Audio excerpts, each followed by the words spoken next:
Good morning. It's me, Larry, coming to you live from Stevie's room. And today's discussion is on breaking up a cat fight. What to do, what not to do, whether to do anything at all. Those are all the questions that I'm going to try to answer. Um, First, I'd like to say that the idea came into my head when I was scrolling videos and there was a video of two cats fighting and a group of people filming it. And in the comments, there were things like, "Can't somebody break this up? This is just terrible. This isn't entertainment." I agree with all of that. But on the same token, um, you really have to ask yourself how to do something like this and if it should be done and under what circumstances. Because not all fights are the same. First, you have to distinguish, is it an indoor fight? Like, is it in a house where they're contained?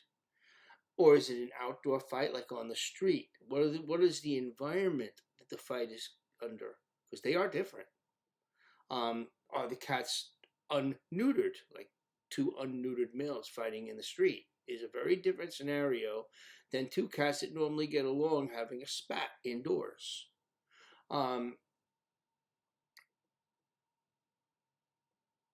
Let me first say that no matter what kind of fight you've got going on and that you're trying to deal with, cat fights typically are brief, um, unless it's a real bad one. Then it can, it can really take on a different shape. They won't kill each other, but they will hurt each other. They worst of which are outdoors and typically with unneutered males. Those are usually the worst ones. It's a territory battle, and they're fighting for survival, and they're hungry, and they have, there's much more at stake. And they're also the harder the ones to break up if you are going to intercede and try and do something. Indoor cats that fight, like if you notice my cats, they all get along, but usually it's over something kind of silly. It's a brief spat. I have had in the years I've done this, maybe 3 big fights, where one chased the cat across the house and really went after him, and I was able to break that up. Another one was where it started with 2 cats. Again, that cat was the instigator, and it started with 2, and then they banged into a third, and then banged into a fourth. Next thing you know, it was like a little miniature brawl for a brief period. But they dissolve it quickly. The fact that they all get along is a really big plus at dissolving fights.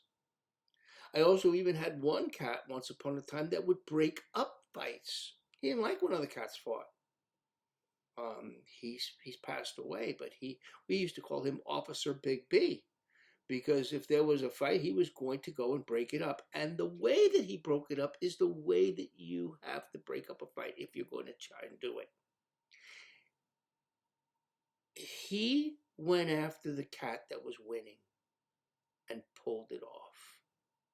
You have to somehow separate the cat that is winning, not with your arms, not with your legs, not with anything that you can get hurt with, and not with anything that's going to hurt them, but some way of separating them. Somebody might say, well, why not throw water on them? Not a good idea, always. I mean, it might work, but the chances are it might not. What might happen is you may end up distracting one and pissing off the other even more. And then now that one is distracted by this, and same thing with, like, let's say you're on the street and you're going to feed them, and they get into a fight, and all you have is a can of cat food in your hand, so you throw the can between them thinking that it's going to break them up. Not so. No. What it might do is distract one and give the other one even more of an advantage. And usually the one that's really angry is the one that has the advantage. He's the one that's winning. And usually they say it's a he. It's usually a male. The females tend to break up quicker. I'm not saying they don't. I'm just saying the female will fight to the end for their kittens. That's a totally different story. And that's a situation where you have to break it up for the sake of the kittens and the mother and whoever it is that's attacking them. Um, it may even be a dog, but assuming it's another cat, um, you really want to get the one that's winning separated. Now, what if you're in a house where they're indoors? How do you separate them so that the other one can retreat and there's nowhere really to retreat to because you all live in the same house? Well, it might run into a room, you close the door. You have to give it that ability once it's retreated to have that time out, because it's amazing that what a little time can do to cool their jets when they're upset about something. Also, it's best if you do have indoor cats to create a calming environment in your house if you can, where it's a house of love instead of a house of fight. They pick up on your cues too. If you walk around and you're upset, that doesn't make them happy.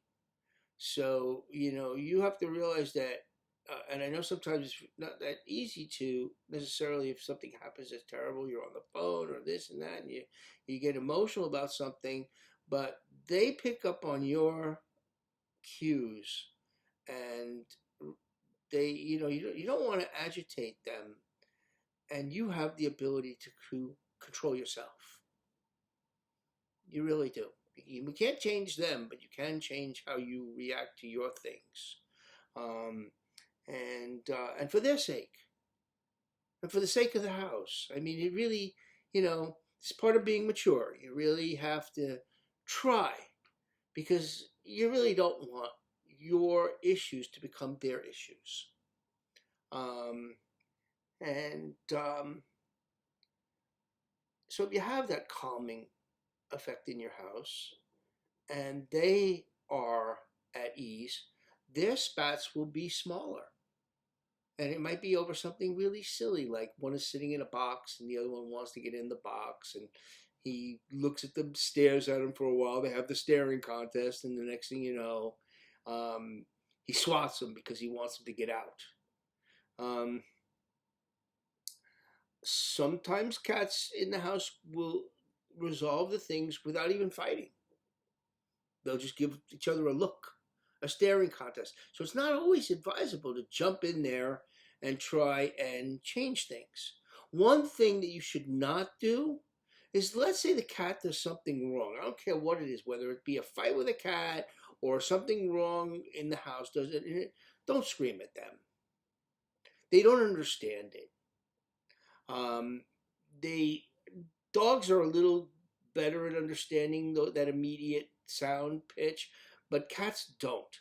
Like, usually whatever it is they did is over very quickly, and they just look at you like, here's this screaming human at me. Like, they don't get it. They don't make the connection.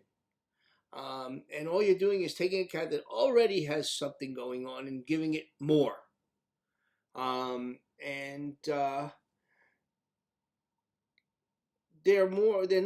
They don't react to being yelled at or screamed at, or I've seen people sit there and go, no, no, no, no. I understand sometimes it's sometimes, like in my case, I got a cat that you see him jump on my friend's back. He jumps on my housekeeper's back. He goes to jump on my back. It hurts. I mean, if I scream no, it's because I'm in pain, not because I'm screaming at the cat. He doesn't jump on me that much because I'm no fun to jump on. The others sit there and they go, ah! And they allow him. I almost think they like it in some odd way, and it is kind of cute. And I blame my housekeeper for this, um, but I don't want to go too far off topic here. Um, yeah, she'd let him do it when he was a kitten, and but don't scream at the cat. Um, and screaming is not going to break them up. Okay, can guarantee you that. No. I've seen people try that. Useless. Makes things worse. You know, throwing water, you got about a 20% chance. You might get lucky, but more times than not, you just piss off one of them even more. A broom is effective, provided that you can get them away, that there's enough time. Because now you've got to, once you get them with the broom, where you separate them, I don't mean where you hit them with the broom, I mean where you put the broom between them and try and use the broom as you would as a partition. He's not happy about the broom. So if he gets a piece of that other cat, and the cat doesn't have enough time to get away, that broom didn't really serve its purpose. So you have to look at what your choices are once you start, and it's sort of you kind of go as you go. I have failed to break up a fight here or there, but I have succeeded more times than not. And usually the failures are more common on the outside with feral cats outdoors, where there's just no. I've even had it where they chase each other and like run out of the area. Like that, this is really going to take. They're going to take this away from me, away from that area, and just let it all out. And you hear them about 30 feet away, fighting in another area, and then they run again, fighting in another area. I mean, that's a more serious fight. There's no way to get to that. That's the problems of outdoor cats that they face, especially unneutered males. When they're neutered, they're a little better, but they are territorial. They will protect their territory, and which is a good thing.